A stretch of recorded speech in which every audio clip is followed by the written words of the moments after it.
Waamicha harmee ayyaa hundaan nageessi suufiyaa naabdir madaan jetti almandiyaa hagumaachuu namuu waan dandayaa.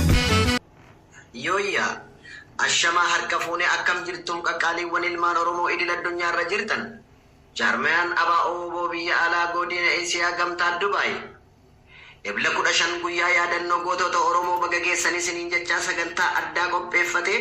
Ebla 15 sababeeffachuun guyyaa takkarraa eegalee hamma 3tti qophiilee adda addaa dabarsaa ture.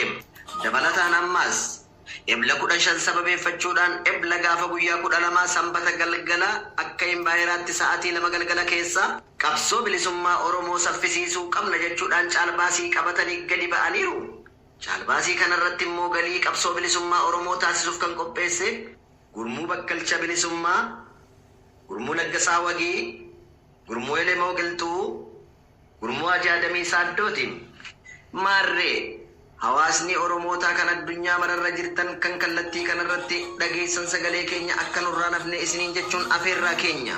Ebla 15 guyyaa yaadannoo gootota sababeeffachuudhaan waamicha gurmuuleen kun isiniif godhan irratti maaloo akka waliin argamnu jechaan afeerraa keenya lammataatiin.